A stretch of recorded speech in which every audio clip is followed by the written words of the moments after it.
എല്ലാവർക്കും നമസ്കാരം. ഇന്നെത്തിയിരിക്കുന്നത് കഴിഞ്ഞ ദിവസം നടന്ന, അതായത് ജൂലൈ 12 നടന്ന ഫയർ ആൻഡ് റെസ്ക്യൂ ഓഫീസർ പരീക്ഷയിലെ മലയാളം ചോദ്യങ്ങളുടെ വിശകലനവുമായിട്ടാണ്. വളരെ സന്തോഷത്തോടും അഭിമാനത്തോടുമാണ് ഇന്ന് നിങ്ങളുടെ മുന്നിൽ എത്തി നിൽക്കുന്നത്. കാരണം നമ്മുടെ പരീക്ഷയ്ക്ക് ചോദിച്ചിട്ടുള്ള ചോദ്യങ്ങൾ അത്രയും നിങ്ങൾ ക്ലാസ്സിൽ കേട്ടിട്ടുള്ളതായിരിക്കും, ക്ലാസ്സിൽ നമ്മൾ ചർച്ച ചെയ്തിട്ടുള്ളതാണ്. വളരെ എളുപ്പമുള്ള ചോദ്യങ്ങളായിരുന്നു നമ്മുടെ പരീക്ഷയിൽ ചോദിച്ചിരുന്നത്. നിങ്ങൾക്ക് ഈ പരീക്ഷ എത്രത്തോളം എളുപ്പമായിരുന്നു എന്ന കാര്യം കൂടി കമന്റ് ചെയ്യാൻ മറക്കരുത്. അപ്പൊ മലയാളത്തിലെ ആ 10 ചോദ്യങ്ങളിലേക്ക് നമുക്ക് കടക്കാം. ആദ്യത്തെ ചോദ്യം ഫയർ ആൻഡ് റെസ്ക്യൂ ഓഫീസർ പരീക്ഷയിലെ കോഡ് എ പ്രകാരം മലയാളത്തിൽ നിന്ന് ചോദിച്ച ആദ്യത്തെ ചോദ്യം ഇതായിരുന്നു: ശരിയായ പദം ഏതാണ്? ആച്ഛാദനം എന്ന് എങ്ങനെയാണ് എഴുതേണ്ടത് എന്നതാണ് ആദ്യത്തെ ചോദ്യം. ശരിയായ ഉത്തരം നിങ്ങൾക്ക് അറിയാമോ? ശരിയായ ഉത്തരം അതിലേക്ക് കടക്കുന്നതിന് മുമ്പ് ഒരു കാര്യം പറയട്ടെ. നിങ്ങൾ ഈ പരീക്ഷ എഴുതിയവരാണെങ്കിൽ നിങ്ങൾ അടയാളപ്പെടുത്തിയ ഓപ്ഷൻ ഏതാണ് എന്ന് കമന്റ് ചെയ്യുക, അല്ലെങ്കിൽ ഒരു കടലാസിൽ കുറിച്ചു വെക്കുക. നിങ്ങൾ ഈ പരീക്ഷ എഴുതാത്തവരാണെങ്കിലും നിങ്ങൾ ഇത് തന്നെ ചെയ്യുക. അങ്ങനെയാണെങ്കിൽ നിങ്ങൾ ഈ പരീക്ഷ എഴുതുന്നവരാണ് അല്ലെങ്കിൽ എഴുതാത്തവരാണ്, വരുന്ന പരീക്ഷയ്ക്ക് തയ്യാറെടുക്കുന്നവരാണ് എന്നുണ്ടെങ്കിൽ നിങ്ങൾ മലയാളത്തിൽ എത്രത്തോളം നിങ്ങളുടെ പഠന നിലവാരം എത്തി നിൽക്കുന്നു എന്ന് സ്വയം തിരിച്ചറിയാൻ ഈ ഒരു സെഷൻ നിങ്ങളെ സഹായിക്കും. പരീക്ഷ എഴുതിയവർക്കാണെങ്കിൽ എത്ര മാർക്ക് അവർക്ക് നേടാനായി എന്ന കാര്യവും ഈ ഒരു സെഷനിലൂടെ അറിയാൻ സാധിക്കും. അപ്പോ ശരിയായ പദം കണ്ടെത്തിയോ? വളരെ എളുപ്പമുള്ളതാണ്. ഇതിന്റെ പദം, ഇതിന്റെ വിപരീത പദം, ഇതിന്റെ അർത്ഥം ഒക്കെ ക്ലാസ്സിൽ നമ്മൾ ചർച്ച ചെയ്തിട്ടുള്ളതാണ്. ശരിയായ ഉത്തരം ഓപ്ഷൻ ബി ആണ്. ആച്ഛാദനം ആണ് ശരിയായ ഉത്തരം. ഇതിന്റെ വിപരീത പദം എന്താണ്? അനാച്ഛാദനം. ആച്ഛാദനം വിപരീതം അനാച്ഛാദനം. എന്താണ് ഈ അനാച്ഛാദനം എന്നുള്ളത് കൊണ്ട് ഉദ്ദേശിക്കുന്നത്? അനാച്ഛാദനം ചെയ്യുക, തുറന്നു കാണിക്കുക. ആച്ഛാദനം ചെയ്യുക, അടച്ചു വെക്കുക, അല്ലെ? അപ്പൊ ആച്ഛാദനം വിപരീതം അനാച്ഛാദനമാണ്. വാക്കിന്റെ അർത്ഥവും വാക്ക് എങ്ങനെയാണ് എഴുതേണ്ടതെന്നും അതിന്റെ വിപരീത പദവും ഒക്കെ ക്ലാസ്സിൽ ചർച്ച ചെയ്തതായിരുന്നു. അടുത്ത ചോദ്യത്തിലേക്ക് കടക്കുന്നു. താഴെ കൊടുത്തിരിക്കുന്നവയിൽ കുതിര എന്നർത്ഥം വരാത്ത പദം ഏത് എന്നതാണ് രണ്ടാമത്തെ ചോദ്യം. കുതിരയുടെ പര്യായ പദങ്ങളൊക്കെ നമ്മൾ പഠിച്ചിട്ടുള്ളതാണ്. അതിൽ ഉൾപ്പെടാത്തത് ഏത് എന്നതാണ് ചോദ്യം.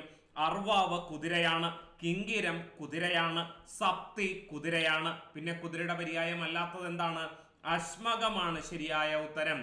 ഓപ്ഷൻ സി ആണ് അശ്മകം ശരിയായ ഉത്തരം. കന്മദം അല്ലെങ്കിൽ ഫോസില് എന്നൊക്കെ അർത്ഥം വരുന്ന പദമാണ് എന്ത്? അശ്മകം. കുതിരയുടെ നമ്മൾ പഠിച്ചിട്ടുള്ള പര്യായ പദങ്ങൾ ഏതൊക്കെയാണ്? അർവാവ്, അശ്വം, ലലാമം, ഗന്ധർവം, ഘോടകം, തുരങ്കമം, പീതി, വാജി, വാഹം, സപ്തി, സൈന്ധവം, ഹയം, അജരം. ഇതൊക്കെ നമ്മൾ പഠിച്ചിട്ടുള്ളതാണ്. അപ്പൊ കുതിരയുടെ പര്യായ പദങ്ങളും നമുക്കറിയാമായിരുന്നു. അപ്പൊ കുതിരയുടെ പര്യായ പദം അല്ലാത്തത് അശ്മകമാണ് എന്ന് നമ്മൾ തിരിച്ചറിഞ്ഞിട്ടുണ്ടാകും എന്ന വിശ്വാസത്തിൽ ഞാൻ മൂന്നാമത്തെ ചോദ്യത്തിലേക്ക് കടക്കുകയാണ്. മലയാളത്തിൽ നിന്ന് ചോദിച്ച മൂന്നാമത്തെ ചോദ്യം ഇതായിരുന്നു: ചുവപ്പ് എന്നതിന് സമാനമായ പദം ഏത്? PSC തന്നെ ആവർത്തിച്ച് ചോദിച്ചിട്ടുള്ള ചോദ്യമാണ്. ശരിയായ പദങ്ങൾ തിരഞ്ഞെടുക്കുകയിൽ, അല്ലെ? റെഡിന്റെ മലയാളം എന്താണ്? ചെമപ്പാണ് എന്ന് PSC തന്നെ പലയാവർത്തി ചോദിച്ചിട്ടുണ്ട്. ആ PSC തന്നെയാണ് ചുവപ്പ് എന്നതിന് സമാനമായ പദം ഏത് എന്ന് ചോദിച്ചിരിക്കുന്നത്. അതൊരു കൗതുകകരമായ കാര്യമാണ്. വേറെ ഒരു കൗതുകം ഇതിലുണ്ട്. എന്താണെന്ന് മനസ്സിലായോ? ചുവപ്പിന്റെ പര്യായ പദം കണ്ടെത്താനാണ് ചോദ്യം. ലോഹിതം, താമ്രം, ശ്വേതം, സിതം. ഇതിലേതാണ് ചുവപ്പിന് സമാനമായിട്ട് ഉപയോഗിക്കാവുന്ന പദം എന്നതാണ് ചോദ്യം. ശ്വേതം എന്ന് പറഞ്ഞാലും സിതം എന്ന് പറഞ്ഞാലും എന്താണ്? അത് വെളുപ്പിന്റെ പര്യായമാണ് എന്ന് നമുക്ക് അറിയാം. ലോഹിതം, താമ്രം, പ്രശ്നം ഇതാണ്, ഇത് രണ്ടും എന്ത് തന്നെയാണ്? ചെമപ്പിന്റെ പര്യായ പദമാണ് എന്നുള്ളതാണ്. അപ്പൊ ഈ ചോദ്യം ക്യാൻസൽ ചെയ്യാനുള്ള സാധ്യത ഉണ്ട്. ചെമപ്പിന്റെ പര്യായ പദമായിട്ട് നമ്മൾ പഠിച്ചിട്ടുള്ള വാക്കുകളൊക്കെ നിങ്ങൾ ഓർക്കുന്നുണ്ടോ? അതിൽ ലോഹിതവും താമ്രവും ഉൾപ്പെടുന്നു. കൂടാതെ അനുരാഗം, അരക്ക്, അരുണിമ, ഉപരാഗം, കിങ്കിരം, കുങ്കുമം, ഗൗരം, ചെമ്പറം, താമ്രം, പൂഞ്ചായം, മഞ്ചിഷ്ടം, രക്തം, രോഹിതവും ലോഹിതവും ചെമപ്പിന്റെ തന്നെ പര്യായമാണ്. രൗഹിത്യം, ലോഹിതകം, പിന്നെ ലൗഹിത്യം, വിരക്തം, ശോണം, ഇതൊക്കെ എന്തിന്റെ പര്യായമാണ്? ചെമപ്പിന്റെ പര്യായ പദങ്ങളാണ്.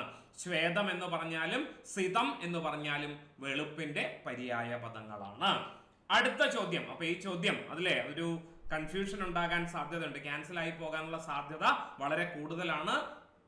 നിങ്ങൾക്ക് പരാതി ബോധിപ്പിക്കണം എന്നുണ്ടെങ്കിൽ ശബ്ദധാരാവലിയിൽ നിന്നും എടുത്തിട്ടുള്ള താളുകൾ കൂടി ഇവിടെ ഉൾപ്പെടുത്തുകയാണ്. ഇവിടെ ആരോ മാർക്ക് ഇട്ടെടുത്ത് ശബ്ദധാരാവലിയിലെ 1031 പേജില് താമ്രം എന്ന വാക്കിന്റെ അർത്ഥം ചുവന്ന എന്ന് കൊടുത്തിട്ടുണ്ട്. അതുപോലെ തന്നെ 1706 പേജില് ഇവിടെ ഞാൻ മാർക്ക് ചെയ്തിട്ടുണ്ട്, ലോഹിതം എന്ന വാക്കിന്റെ അർത്ഥവും ചെമന്ന എന്ന് കൊടുത്തിട്ടുണ്ട്. കിട്ടിയല്ലോ. അപ്പൊ ഈ രണ്ട് വാക്കിനും ചെമപ്പ് എന്ന അർത്ഥമുണ്ട്. ക്ലാസ്സിൽ നമ്മൾ ചർച്ച ചെയ്തിട്ടുള്ളതാണ്. നിങ്ങൾക്ക് പരാതി അയച്ചു കൊടുക്കണമെന്നുണ്ടെങ്കിൽ സഹായകമായിരിക്കും എന്ന ഉദ്ദേശത്തോടു കൂടിയാണ് ഇതിവിടെ ഉൾപ്പെടുത്തിയത്. അടുത്ത ചോദ്യത്തിലേക്ക് കടക്കുന്നു. താമസം എന്നതിന്റെ നാനാർത്ഥങ്ങൾ ഏതൊക്കെയാണ് എന്നതാണ് ചോദ്യം. വളരെ എളുപ്പമുള്ള ചോദ്യമാണ്. ഓപ്ഷൻ എ പാമ്പ്, മൂങ്ങ, ഇരുട്ട്, തമോ ഗുണം.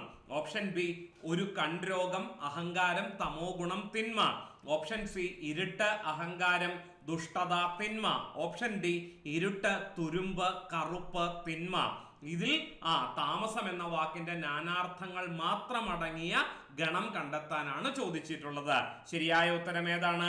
ഓപ്ഷൻ എ ആണ്. പാമ്പ്, മൂങ്ങ, ഇരുട്ട്, തമോ ഗുണം എന്നൊക്കെ അർത്ഥം വരുന്ന വാക്കാണ് താമസം. വേറെയും പല അർത്ഥങ്ങൾ താമസം എന്ന വാക്കിനുണ്ട്. അതേതൊക്കെയാണ്? പാമ്പ്, ഇരുട്ട്, പച്ചില, മൂങ്ങ, തമോ ഗുണത്തെ സംബന്ധിച്ചത്. പിന്നെ ഇരുട്ട് പരത്തുന്ന ഒരു അസ്ത്രത്തെ കുറിച്ച് പുരാണങ്ങളിൽ സൂചനയുണ്ട്. അതിന്റെ പേരും എന്തു തന്നെയാണ്? താമസം എന്ന് തന്നെയാണ്. ഇങ്ങനെ പല അർത്ഥങ്ങളുള്ള വാക്കാണ് താമസം. അടുത്ത ചോദ്യത്തിലേക്ക് കടക്കുന്നു. എതിർലിംഗം എഴുതുക. വിധവ. പലയാവർത്തി ക്ലാസ്സിൽ ചർച്ച ചെയ്തിട്ടുള്ളതാണ്. വിധവ എന്ന വാക്കിന്റെ എതിർലിംഗ പദമാണ് ചോദിച്ചിട്ടുള്ളത്. വിതുരനാണോ, വിധതൻ ആണോ, വിധുരൻ ആണോ, വിധാത്രി ആണോ? ഏതാണ് ശരിയായ ഉത്തരം? വിധവ എന്ന വാക്കിന്റെ എതിർലിംഗ പദം. ശരിയായ ഉത്തരം ഓപ്ഷൻ സി ആണ്. വിധുരൻ എന്നുള്ളതാണ് ശരിയായ പ്രയോഗം. ഓപ്ഷൻ എ അല്ല കേട്ടോ. മൃദുവായ ധായ അല്ല വേണ്ടത്. പിന്നെയോ നാ തിരിച്ചിട്ടുള്ള ഘോഷവർണമായ ധായാണ് വേണ്ടത്. ഓപ്ഷൻ എയിൽ കാണുന്ന വിതുരൻ ആരാണ്? മഹാഭാരതത്തിലെ ഒരു കഥാപാത്രമാണ്. വ്യാസ മഹർഷിക്ക് ദാസിയിൽ പിറന്ന എല്ലാ ഗുണഗണങ്ങളോടും കൂടിയ ഒരു കഥാപാത്രമാണ് വിതുരൻ. അദ്ദേഹത്തെ വിതുരൻ എന്നല്ല വിതുരർ അല്ലെ, പൂജക ബഹുവചനമാണ്. വിതുരർ എന്നാണ് പ്രയോഗിക്കുന്നത്. ഗുരുസ്ഥാനീയനാണ്. കൗരവ പാണ്ഡവാദികളുടെ ഗുരുസ്ഥാനീയൻ കൂടിയാണ് ആര്? വിതുരർ. അതുകൊണ്ട് വിതുരൻ എന്നല്ല വിതുരർ എന്നാണ് മഹാഭാരതത്തിൽ പ്രയോഗിച്ച് കാണുന്നത്. അപ്പോ ഭാര്യ നഷ്ടപ്പെട്ടവൻ എന്ന അർത്ഥത്തിൽ ഉപയോഗിക്കേണ്ടത് നാ തിരിച്ചിട്ടുള്ള ധായാണ്. ആ വ്യത്യാസം മനസ്സിലാക്കുക. അടുത്തത് നമുക്ക് അധികം സുപരിചിതമല്ലാത്തൊരു വാക്ക് വിധതൻ. വിധതൻ എന്ന് പറഞ്ഞാൽ ആരാണ്? വിദ്വാനാണ്. വിദ്യ നേടിയവൻ എന്ന അർത്ഥത്തിൽ പ്രയോഗിക്കുന്ന വാക്കാണ് വിധതൻ. കിട്ടിയല്ലോ. അടുത്തത് വിധാത്രി. വിധാത്രി. ആ ധാ ശ്രദ്ധിക്കണം കേട്ടോ. ധാത്രി എന്ന് എഴുതുമ്പോൾ ഉപയോഗിക്കുന്ന അതേ ധാ തന്നെയാണ്, ഘോഷവർണമാണ് ഉപയോഗിച്ചിട്ടുള്ളത്. ഭൂമി, അമ്മ, സൃഷ്ടിക്കുന്നവൾ എന്നൊക്കെയാണ് വിധാത്രി എന്ന വാക്കിന്റെ അർത്ഥം. വിധാതാവ് എന്ന് പറഞ്ഞാൽ ജന്മം നൽകുന്നവൻ എന്നാണ്. വിധാത്രി എന്ന് പറയുമ്പോൾ അതിന്റെ എതിർലിംഗ പദമാണ് ജന്മം നൽകിയവൾ, സൃഷ്ടിക്കുന്നവൾ, അമ്മ, ഭൂമി എന്നൊക്കെയാണ് വാക്കിന്റെ അർത്ഥം. ചുരുക്കി പറഞ്ഞാൽ ആ വി എന്ന അക്ഷരം മാറ്റിയാലും അർത്ഥത്തിന് വ്യത്യാസമൊന്നും സംഭവിക്കുന്നില്ല. ധാത്രി എന്ന് പറഞ്ഞാലും വിധാത്രി എന്ന് പറഞ്ഞാലും അർത്ഥം ഒന്ന് തന്നെയാണ്. അടുത്ത ചോദ്യത്തിലേക്ക് കടക്കാം. അജ്ഞന്മാർക്ക് അനുഷ്ഠാന കർമ്മങ്ങൾ ഉണ്ടോ? ഈ അർത്ഥം വരുന്ന പഴഞ്ചൊല്ലേത് എന്നതാണ് ചോദ്യം. എന്തെളുപ്പമുള്ളതാണ്. അജ്ഞന്മാർക്ക് അനുഷ്ഠാന കർമ്മങ്ങൾ ഉണ്ടോ? ഓപ്ഷൻ എ ആടറിയുമോ അങ്ങാടി വാണിഭം. ഓപ്ഷൻ ബി അഗതിച്ചൊല്ല് അരങ്ങത്തേച്ചുമോ. ഓപ്ഷൻ സി 5 വിരലും ഒരുപോലെയോ. ഓപ്ഷൻ ഡി കാട്ടുകോഴിക്കുണ്ടോ മകരസംക്രാന്തി. ഏതാ ശരിയായ ഉത്തരം? അജ്ഞന്മാർക്ക് അനുഷ്ഠാന കർമ്മങ്ങൾ ഉണ്ടോ അല്ലെങ്കിൽ ഇല്ല എന്നർത്ഥം വരുന്ന ശൈലി ഏതാണ്? കാട്ടുകോഴിക്കുണ്ടോ മകരസംക്രാന്തി. ഒന്നിനെ കുറിച്ചും യാതൊരു ധാരണയും അറിവും ഇല്ലാത്തവർക്ക് എന്താണ് അനുഷ്ഠിക്കേണ്ടത് എന്നതിനെ കുറിച്ച് യാതൊരു ധാരണയും സ്വാഭാവികമായിട്ടും ഉണ്ടാവില്ല എന്നുള്ളതാണ്. ഓപ്ഷൻ ഡി ആണ് ശരിയായ ഉത്തരം. ബാക്കിയുള്ള പഴഞ്ചൊല്ലുകളുടെ അർത്ഥം കൂടി നമുക്കൊന്ന് പരിശോധിക്കാം. ആടറിയുമോ അങ്ങാടി വാണിഭം. എന്താ അതുകൊണ്ട് അർത്ഥമാക്കുന്നത്? നിസ്സാരന്മാർക്ക് മഹത്തായ കാര്യങ്ങളെ കുറിച്ച് ജ്ഞാനമുണ്ടാവില്ല, അവർ അതിനെക്കുറിച്ച് അജ്ഞരായിരിക്കും. Option B, അഗതിച്ചൊല്ല് അരങ്ങത്തേശുമോ. പാവങ്ങളുടെ വാക്കുകൾ വില കൽപ്പിക്കാത്ത അവസ്ഥ, അല്ലെ? പണവും സ്വാധീനവും ഉള്ളവന്റെ വാക്കുകൾ മാത്രമാണ് അധികാരവർഗമാണെങ്കിലും മറ്റുള്ളവരാണെങ്കിലും കേൾക്കുക.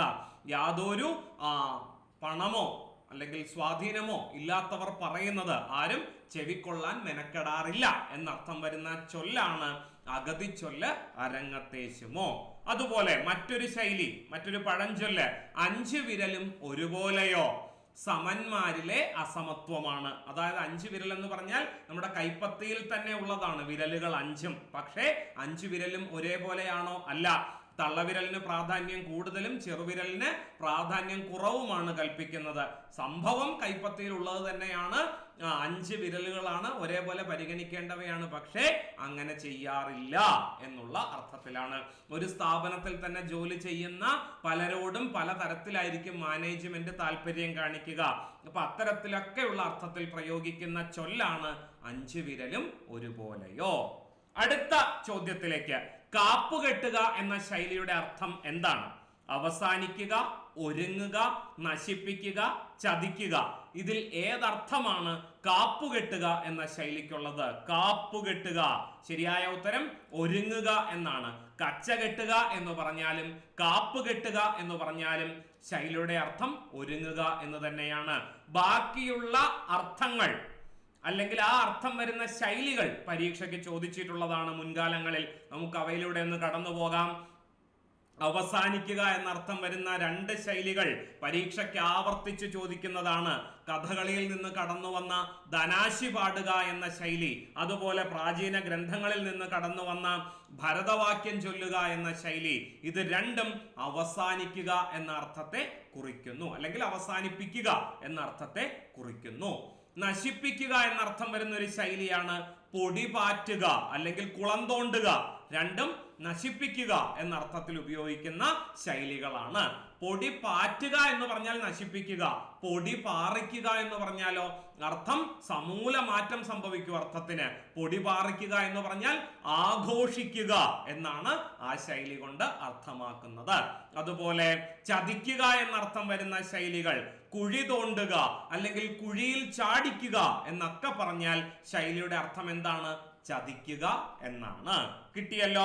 അടുത്ത ചോദ്യം നോക്കിക്കേ, വെണ്മ എന്ന വാക്ക് എങ്ങനെ പിരിച്ചെഴുതാം? മറ്റൊരു കൺഫ്യൂഷൻ ഉണ്ടാക്കുന്ന ചോദ്യമാണ്. വെണ്മ എങ്ങനെയാണ് പിരിച്ചെഴുതേണ്ടത്? വെള അധികം മായാണോ, വെല അധികം മായാണോ, വെൺ അധികം മായാണോ, വെൾ അധികം മായാണോ? ഏതാണ് ശരിയായ ഉത്തരം? ഈ ചില്ലക്ഷരങ്ങൾ ഉണ്ടല്ലോ, ഏതൊക്കെയാ ചില്ലക്ഷരങ്ങൾ? ഈ 5 വർണ്ണങ്ങളെ ചേർത്താണ് ചില്ലക്ഷരങ്ങൾ എന്ന് വിളിക്കുന്നത്. ഈ ചില്ലക്ഷരങ്ങൾ വ്യഞ്ജനങ്ങളിൽ നിന്നുണ്ടായതാണ്. അതായത് നായിൽ നിന്നാണ് ൻ, ലായിൽ നിന്നാണ് ഇ, നായിൽ നിന്നാണ് ൻ, റായിൽ നിന്ന് അല്ലെങ്കിൽ രായിൽ നിന്നാണ് എർ, ലായിൽ നിന്നാണ് ഇ. അപ്പോ സന്ധി പിരിച്ച് എഴുതുന്ന സമയത്ത് ഈ പറയുന്ന ചില്ലക്ഷരത്തിന്റെ സ്ഥാനത്ത് നമുക്ക് ഏത് എഴുതാവുന്നതാണ്? ഈ വ്യഞ്ജനം എഴുതാവുന്നതാണ്. ഞാൻ പറഞ്ഞു വന്നത് ഓപ്ഷൻ എയും ഓപ്ഷൻ ഡിയും ഒന്ന് തന്നെയാണ് എന്ന് പറയാനാണ് ഞാനിത് ഉദ്ദേശിച്ചത്. ഇത് 2 ഉത്തരമായിട്ട് വന്നാലും ഉത്തരം ശരിയായിരിക്കും. വെള അധികം മാ എന്ന് പറഞ്ഞാലും വെൾ അധികം മാ എന്ന് പറഞ്ഞാലും അത് ശരിയായ ഉത്തരമാണ്.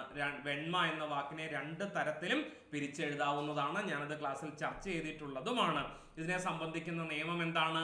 സമാസ പദങ്ങളിൽ അനുനാസികത്തിന് മുൻപ് ല അല്ലെങ്കിൽ ള എന്നിവ നായോ നായോ ആയിട്ടായിരിക്കും സമസ്ത പദത്തിൽ പ്രത്യക്ഷപ്പെടുക. അതേ നോക്കിക്കേ, വെൾ, വെൾ എന്ന ശബ്ദം ലായിൽ നിന്നുണ്ടായതാണ്. അപ്പോൾ ലായും മായും അടുത്തടുത്ത് വന്നിരിക്കുന്നു.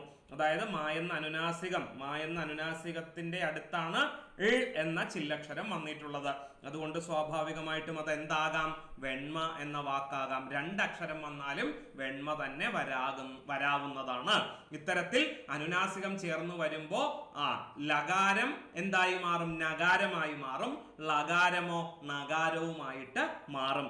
നൽ അധികം മാ, അല്ലെ? അവിടെ ഇൽ എന്ന ചില്ലക്ഷരം ലായിൽ നിന്നുണ്ടായതാണ് എന്ന് പറഞ്ഞു. അത് മായിനോട് കൂടി ചേർന്നത് കൊണ്ടാണ് ചേർത്തെഴുത്തിൽ എന്തായി മാറിയത്? ലാ എന്ന ശബ്ദം നായായിട്ട് മാറിയത്. അതുപോലെ നെന്മണി, കന്മദം തുടങ്ങിയ ഉദാഹരണങ്ങളിലൊക്കെ ലായും മായും അടുത്തടുത്ത് വന്നത് കൊണ്ടാണ് ചേർത്തെഴുത്തിൽ ലായുടെ സ്ഥാനത്ത് ആര് വന്നിരിക്കുന്നത്? നാ എന്ന ശബ്ദം വന്നിരിക്കുന്നത്. പലയാവർത്തി ക്ലാസ്സിൽ പറഞ്ഞിട്ടുള്ളതാണ്. അപ്പൊ ഇങ്ങനെ ഒരു കൺഫ്യൂഷൻ ഈ ചോദ്യവുമായി ബന്ധപ്പെട്ട് നിലനിൽക്കുന്നു. എയും ഡിയും ശരിയായ ഉത്തരം തന്നെയാണ്. അടുത്ത ചോദ്യത്തിലേക്ക്. ഒറ്റപ്പദം എഴുതുക. എളുപ്പത്തിൽ ചെയ്യാവുന്നത് എന്നതിന്റെ ഒറ്റപ്പദം സുഗമം, സുഗതം, സുഗരം, സുഗധം. ഏതാണ് എളുപ്പത്തിൽ ചെയ്യാവുന്നത് എന്നതിന്റെ ഒറ്റപ്പദം? പലയാവർത്തി ക്ലാസ്സിൽ പറഞ്ഞിട്ടുണ്ട് സുഗരം. സുഗരം എന്ന് പറഞ്ഞാൽ എന്താണ്? സുഖകരം എന്ന് തന്നെയാണ് അതിന്റെ അർത്ഥം എന്ന് ക്ലാസ്സിൽ പറഞ്ഞിട്ടുണ്ട്. എളുപ്പത്തിൽ ചെയ്യാവുന്നത് എന്നതിന്റെ ഒറ്റപ്പദമാണ്. അതേസമയം ഇവിടെ ഒരു ദീർഘം വന്നാലോ? സൂകരം എന്ന് പറഞ്ഞാൽ എന്താണ്? സൂകരം പന്നിയുടെ പര്യായമാണ്. സൂകരപ്രസവം അഥവാ പന്നിപ്പേറ് എന്ന് പറഞ്ഞാൽ എന്താണ്? അനാവശ്യവും എന്നാൽ അത്യധികമായിട്ടുള്ളതും അതിനെയാണ് എന്തു പറയുന്നത്? സൂകരപ്രസവം അഥവാ പന്നിപ്പേറ് എന്ന് പറയുന്നത്. അങ്ങനെയാണെങ്കിൽ ബാക്കിയുള്ള വാക്കുകളുടെ അർത്ഥം കൂടി നമ്മൾ അറിഞ്ഞിരിക്കണമല്ലോ. നോക്കിക്കേ, സുഗരം. സുഗരം എന്ന വാക്കിന് എളുപ്പത്തിൽ ചെയ്യാവുന്നത് എന്നത് കൂടാതെ നന്മ എന്നും ഔദാര്യം എന്നുകൂടി അർത്ഥമുള്ള പദമാണ് സുഗരം. സുഗമം എന്ന് പറഞ്ഞാൽ എന്താണ്? അനായാസമായി നടക്കാവുന്ന, അടുത്ത് ചെല്ലാവുന്ന, എളുപ്പമുള്ള, എളുപ്പം അർത്ഥം ഗ്രഹിക്കാവുന്ന എന്നൊക്കെയാണ് സുഗമം എന്ന വാക്കിന്റെ അർത്ഥം. ഇവിടെ പക്ഷെ ചോദിച്ചിട്ടുള്ളത് എന്തായിരുന്നു? എളുപ്പത്തിൽ ചെയ്യാവുന്നത്. കരം എന്ന വാക്ക് വരുമ്പോഴാണ് അവിടെ പ്രവൃത്തിയുമായി ബന്ധപ്പെട്ട് വരുന്നത് കേട്ടോ. ചെയ്യുക എന്നർത്ഥം വരണമെങ്കിൽ ഭയങ്കരം, ഭയത്തെ ജനിപ്പിക്കുന്നത് എന്നർത്ഥം വരുന്നു. ദുഷ്കരം അല്ലെ, എളുപ്പത്തിൽ ചെയ്യാൻ സാധിക്കാത്തത് എന്നർത്ഥം വരുന്നു. അങ്ങനെ ചെയ്യുക എന്നർത്ഥം വരണമെങ്കിൽ കരം എന്ന വാക്ക് വരണം. അതുകൊണ്ടാണ് ഓപ്ഷൻ എ ഉത്തരമാകാതിരുന്നത്, ഓപ്ഷൻ സി ഉത്തരമായത്.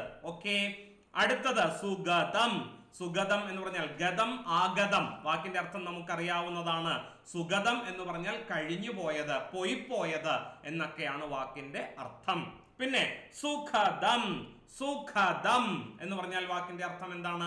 സുഖം നൽകുന്നത് അല്ലെങ്കിൽ സുഖകരമായത് എന്ന അർത്ഥത്തിലാണ് സുഖദം എന്ന വാക്ക് ഉപയോഗിക്കുന്നത്. കിട്ടിയല്ലോ. അവസാനമായിട്ട് ഒരു ചോദ്യം കൂടി ഉണ്ടായിരുന്നു, വളരെ എളുപ്പമുള്ളതും നമ്മുടെ പരീക്ഷയിൽ മുൻപ് ചോദിച്ചിട്ടില്ലാത്ത മാതൃകയിലുള്ളതുമായ ഒരു ചോദ്യമായിരുന്നു. എന്നാലും വളരെ എളുപ്പമുള്ള ഒന്നാണ്. അർത്ഥപൂർണവും യുക്തിസഹവുമായ വാക്യം നിർമ്മിക്കാനായിരുന്നു അവസാനത്തെ 10ാമത്തെ ചോദ്യം. ബാലരമയിലും കളിക്കുടുക്കയിലും മറ്റുമാണ് ഇങ്ങനെ ഒരു വാക്കിന്റെ ക്രമം തെറ്റിച്ച് തന്നിട്ട് കൃത്യമായ ക്രമത്തിൽ അല്ലെങ്കിൽ അർത്ഥപൂർണമായ ക്രമത്തിൽ ഈ വാക്യത്തെ ചിട്ടപ്പെടുത്തുക എന്നുള്ള ചോദ്യങ്ങൾ സാധാരണ ബാലരമയിലും കളിക്കുടുക്കയിലും മറ്റുമാണ് കണ്ടിട്ടുള്ളത്. അത്തരത്തിൽ രസകരമായ ഒരു ചോദ്യമായിരുന്നു അവസാനത്തെ ചോദ്യം. 1 കൂട്ടായ, 2 ദാരിദ്ര്യത്തിൽ, 3 ഭാരത ജനതയ്ക്ക്, 4 അധ്വാനം കൊണ്ടേ, 5 കഴിയുകയുള്ളൂ, 6 കരകയറാൻ, 7 മുങ്ങിയിരിക്കുന്ന.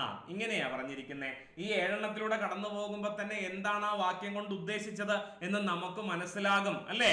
എന്താണ്? ദാരിദ്ര്യത്തിൽ മുങ്ങിക്കഴിഞ്ഞിരിക്കുന്ന ഭാരത ജനതയ്ക്ക് കൂട്ടായ അധ്വാനം കൊണ്ടേ കരകയറാൻ കഴിയുകയുള്ളൂ എന്നാണ് ഈ വാക്യം കൊണ്ട് ഉദ്ദേശിച്ചിട്ടുള്ളത്. അപ്പോ എങ്ങനെ ഈ വാക്യത്തെ ക്രമപ്പെടുത്താം? നമ്പറാണ്, ABCDയിൽ നമ്പറാണ് ഇട്ടിരിക്കുന്നത്. ഇതാ നോക്കൂ, ഇങ്ങനെയാണ് ഇട്ട് തന്നിരിക്കുന്നത്. ഇതിൽ ശരിയായ ഉത്തരം ഓപ്ഷൻ എ ആണ്. 2 ദാരിദ്ര്യത്തിൽ, 7 മുങ്ങിയിരിക്കുന്ന ഭാരത ജനതയ്ക്ക്, 3 കൂട്ടായ, 1 അധ്വാനം കൊണ്ടേ, 4 കരകയറാൻ, 6 കഴിയുകയുള്ളൂ, 5. ഇങ്ങനെയാണ് ആ വാക്യം തെറ്റായ ക്രമത്തിൽ അടുക്കി തന്നിട്ടുണ്ടായിരുന്നത്. കിട്ടിയല്ലോ. ഇതുവരെ ഇങ്ങനെ ഒരു ചോദ്യം നമ്മുടെ പരീക്ഷയ്ക്ക് ചോദിച്ച് കണ്ടിട്ടില്ല. ഒരു വെറൈറ്റി ക്വസ്റ്റ്യൻ ആയിരുന്നു, എളുപ്പമുള്ള ചോദ്യമായിരുന്നു, രസകരമായ ഒരു ചോദ്യം കൂടിയായിരുന്നു. അപ്പോ 10 മാർക്കിൽ നിങ്ങൾക്ക് എത്ര മാർക്ക് കിട്ടി എന്ന കാര്യം കമന്റ് ചെയ്യുക. ഒപ്പം തന്നെ എൻട്രിയിലെ മലയാളം ക്ലാസ്സുകൾ പരീക്ഷയ്ക്ക് നിങ്ങൾക്ക് എത്രത്തോളം സഹായകരമാകുന്നുണ്ട് എന്നുകൂടി കമന്റ് ചെയ്താൽ പഠിപ്പിക്കുന്ന ആൾ എന്ന നിലയിൽ എനിക്ക് വളരെയധികം സന്തോഷവും അഭിമാനവും ഉണ്ടാകും. നിങ്ങളുടെ നിർദ്ദേശങ്ങളും മറ്റും അതീവ പ്രാധാന്യത്തോടു കൂടി തന്നെ ഞങ്ങൾ പരിഗണിക്കുന്നതായിരിക്കും. നിങ്ങളുടെ കമന്റുകൾ ഞങ്ങൾക്ക് അത്രത്തോളം പ്രധാനപ്പെട്ടതാണ്. അപ്പോ ഇനി വരുന്ന പരീക്ഷയ്ക്കും എല്ലാവർക്കും വിജയാശംസകൾ നേർന്നുകൊണ്ട് മറ്റൊരു സെഷനിൽ നമുക്ക് വീണ്ടും കാണാം എന്ന് പറഞ്ഞുകൊണ്ട് അവസാനിപ്പിക്കുന്നു. നന്ദി, നമസ്കാരം.